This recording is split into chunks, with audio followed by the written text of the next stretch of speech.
भारतीय राजनीति में अब वंशवाद की दाल नहीं गल रही।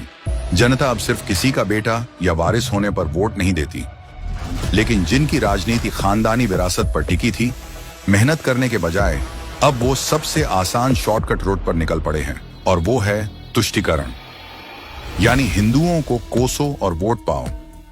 आज हम उन्हीं 3 शहजादों की बात करेंगे जो वंशवाद के दम पर राजनीति में आए, लेकिन जनता ने नकार दिया। तो अब तुष्टीकरण वाले शॉर्टकट से कोर वोटर्स को बचाने में जुटे हैं। राहुल गांधी, हिंदुओं को कोसने की राजनीति। राहुल गांधी का राजनीतिक करियर अब तक का सबसे बड़ा फेलियर है। 2014, 2019 और 2024 तीनों चुनावों में जनता ने यह साफ कर दिया कि वे अब कांग्रेस के इस युवराज को स्वीकार करने को तैयार नहीं हैं। लेकिन राहुल ने भी अपनी हार से सीखने की जगह सबसे आसान शॉर्टकट अपनाया, हिंदुओं को टारगेट करना। इन हिंदुत्ववादियों को बाहर निकालना है, इन हिंदुत्ववादियों को बाहर निकालना है।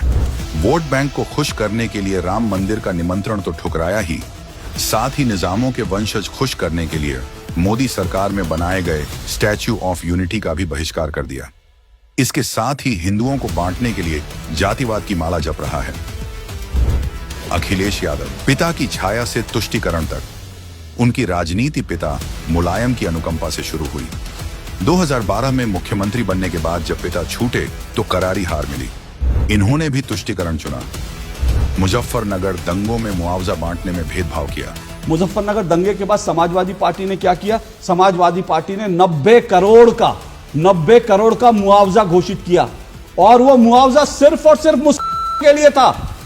अतीक मुख्तार जैसे गुंडों को पाला।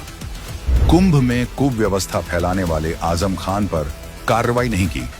भगवत गीता व रामायण का अपमान करने वालों पर चुप्पी साध ली। तेजस्वी यादव, भ्रष्टाचार छुपाने के लिए तुष्टीकरण। इन महाशय ने भी पिता के भरोसे आईपीएल में एंट्री तो ले ली, लेकिन कुछ उखाड़ नहीं पाए। पिता के भरोसे 9वीं फेल होने के बावजूद उप मुख्यमंत्री और स्वास्थ्य मंत्री बने, लेकिन जनता ने नकार दिया तो तुष्टीकरण का सहारा ले लिया। वोट बैंक के लिए हिंदुओं को ईंट से ईंट बजाने की धमकी दी। और अगर कोई भाइयों के प्रति अगर बुरी नजर कोई देखने का काम करेगा तो राष्ट्रीय जनता दल और तेजस्वी यादव चुप बैठने वाला नहीं, ईंट से ईंट बजा देंगे, ईंट से ईंट बजा देंगे।